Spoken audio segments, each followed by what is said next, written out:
watching. Subscribe. Hello and welcome to ScreenStalker 2K20. I'm Ollie Davis, this is Chopper Pequenell, and in today's show we have Joe Hendry talking what WWE 2K20 can learn from the wrestling video games of old. Galactus and Tyrant, I don't know who that is either, potentially joining the Marvel Cinematic Universe. Hobbs & Shaw's opening weekend box office is the worst in Fast and Furious franchise history, apart from the first one. And the WWE 2K20 trailer has been leaked 2 days early. Please press the thumbs up button, give us a subscribe because we're getting Swifty to 50. No! And answer our question of the day in the comments down below. What did you think of the WWE 2K20 trailer? We'll be answering those comments in tomorrow's episode, and we'll be answering your comments from Friday's episode in a bit. But for now, let's watch this brand new leaked trailer for WWE 2K20. Strap in, it's huge. It's had so much money spent on it. So many stars. Oh, nice little posh party going on here. Hideout a mansion. That's cool. There's a stained glass window of Andre being Nice. Slammed by Hulk Hogan. Michaels, Heyman. Some belts in the background. Stone Cold is... Oh, that's cool. They had portraits of Macho Man and Eddie. Yeah. And someone fell through the glass. Is this ECW?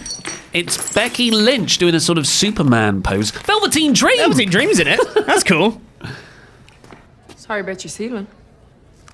And what was that, like a biscuit, an Oreo? Looked like an Oreo. Oh, it's the big dog. Nice work, man. He's hitting on Seth Rollins' girlfriend. What? Drama unfolding. And here's Right some here in the actual- trailer. Here's some actual gameplay footage. Step inside. That's the tagline they're going with there. Step inside. Step inside. It sounds like a new installment of the Step Up dance movie franchise. Step up, step down, step inside, step back to front, step reverse. The karaoke. The karaoke? No. The Okie Kokie. Okie dokie. So this came out 2 days before it was supposed to. It was announced last week that 2K would be uploading this trailer on Tuesday, but it actually came out over the weekend via a bunch of different YouTube channels, so someone got their hands on it and it's gone up everywhere. Now, I think that the expectations might have been set a bit high for this one because WrestleVotes tweeted 2 months ago. WrestleVotes always very, very good on their track record of actually having breaking stories. They tweeted, the upcoming promotion for this year's WWE 2K game will be tremendous. Similar to the NFL 100 commercial from the Super Bowl, the spot features legends and current superstars, including Stone Cold Steve Austin, Ric Flair, and Hulk Hogan. Mega money spent on this. It will look awesome. I mean, it looked nice. I won't say awesome. Like, the portraits were nice, the belts were nice, the location was cool, but I think it fell a little bit flat in execution. It's a pretty good trailer, but like you compare it to the Goldberg trailer, the Sting trailer, I think that was 2K15 and 17, those two. Those are spine-tingling, amazing promos to reveal who's on the front cover, or the downloadable game character. But this one, it was just like, it had a lot of fun cameos in there, but it didn't make me sit up out my seat and go, oh yes, there's going to be a new legend returning at Survivor Series. But let's see what Joe Hendry has to say about 2K20 and what it can learn from SmackDown 2. Like many of you, I got a few passions, and two of them are pro wrestling and video games. But unfortunately for me and millions of others, when the two of them combine, nowadays there's just a little something missing. This is Joe Hendry here, and I'm delighted to be joining the team here at ScreenStalker. And today's topic is going to be what could WWE 2K20 learn from No Mercy and SmackDown 2 Know Your Role. And if you've bought a pro wrestling game recently, you'll know exactly what I'm talking about. It just feels like a little bit of a cash grab when you pay full price every year for an update that is basically the same game engine and the same animations that have been seemingly used for decades. I wonder, is it too much to expect a little bit of innovation, a little bit more fun? Well, I don't think so, because I remember a golden era of pro wrestling video games. A golden age, or even 1 year in particular, to the year 2000. In that year, not only did we get SmackDown, but we also got SmackDown 2, and of course, what is widely regarded as one of, if not the best wrestling video game ever made, No Mercy for the N64. It had a bursting roster with everyone that you wanted there. We had all the customization options, an excellent season mode, and you know what? It was a good enough game in its own right to attract those casual fans, balanced perfectly with enough fan service for the loyal fans, something that is lacking from pro wrestling video games nowadays. People are still making mods for No Mercy because it's just that damn good. It's that simple. Not only did it compete with the other pro wrestling video games, but all games on the N64. And SmackDown 2 isn't quite as highly regarded, but it's still worth a mention. Sure, is it a simulation? No. It's way too fast, it's crazy, you can throw around weapons and tables like they're absolutely weightless, but you know what it is? It's fun. And what both of these games had was a respect for the product, but they didn't rank realism and simulation above fun. Fun was at the forefront of both of these projects, and that is what is missing. These modern wrestling games are too like simulations, and they don't have to be. Fun to play should be the absolute first thing on the list that they need to achieve, but also be great games in their own right. But how do we get back to that point? It's easy to say it. What's the solution? Well, the solution in my mind is competition, and that's why I'm feeling particularly hopeful for WWE 2K and other wrestling game franchises, because now there's more competition than it has been in a long time in pro wrestling. We've got new companies everywhere, but also even Ukes themselves are not satisfied with the direction of the games, so they've decided to create their own internal competition. These games spawned pro wrestlers. I got into pro wrestling through the games, and if we can get them back on track, we can do that for a whole generation of new wrestlers, and that is what WWE 2K could keep in mind for WWE 2K20. It's Galactus and Silver Surfer. Huh? It's Tyrant. Who's Tyrant? At San Diego Comic-Con a couple of weeks ago, Marvel announced Phase 4 and really how they're going to launch the Disney Plus streaming service. And they said at the end of it, Kevin Feige, the big studio head, that they haven't had time to talk about all these other things, Guardians of the Galaxy Volume 3, Black Panther 2, Captain Marvel 2, or even Fantastic Four and those little mutant critters. And that's not to say they haven't thought about all of that already, because a new report from MCU Cosmic says that, unsurprisingly, Phase 5 is already pretty much mapped out. And a big part of that is all the little intellectual property acquisitions Disney have got from Fox. We're talking Fantastic Four, X-Men, and this report, Galactus, the big fart cloud from Fantastic Four, Rise of the Silver Surfer, and Tyrant. Who's Tyrant? Yeah, exactly. This is one of those characters that everyone's going to say, oh yeah, I know Tyrant, you know Tyrant from all the comic book stuff, when really nobody knows who he is apart from a select few. I didn't really know who he was. It's just weird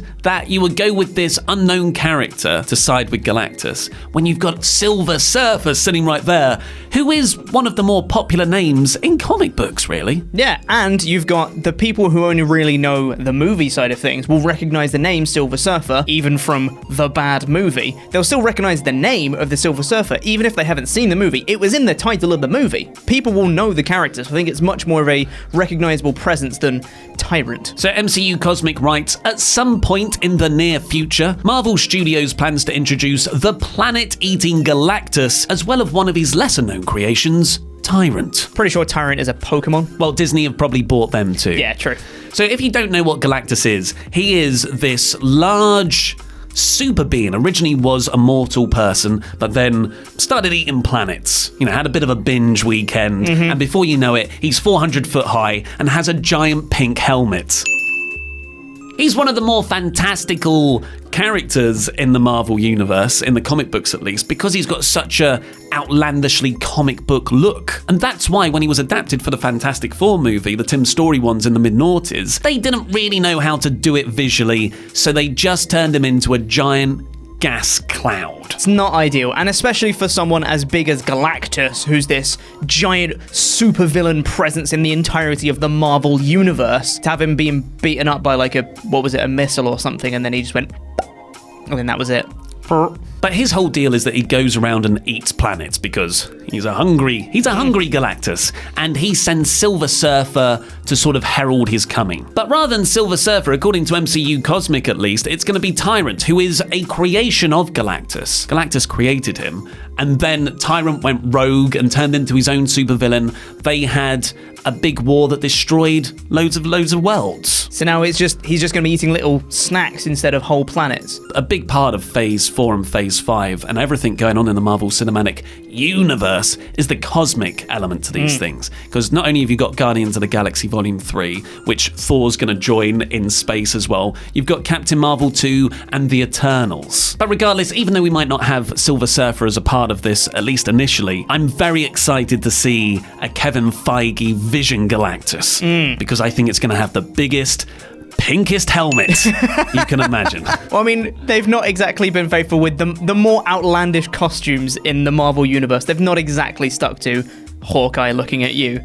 So maybe they might not do a big pink helmet. I think that's Feige's entire mission. Everyone's like, no, Feige's mission has been to increase the diversity of superhero movies. Here's a woman here, here's a black person here, here's an Asian-led comic book movie. But really, it's comic faithful costumes. That's what he's really all about. We have Mysterio in Spider-Man Far From Home. Spider-Man, of course, using that Mysterio costume, passed $1 billion at the box office the other week. But let's see how Hobbs and Shaw got on. It's Hobbs. It's Hobbs. It's Hobbs and Shaw. Surely did terribly. No, it's Tyrant.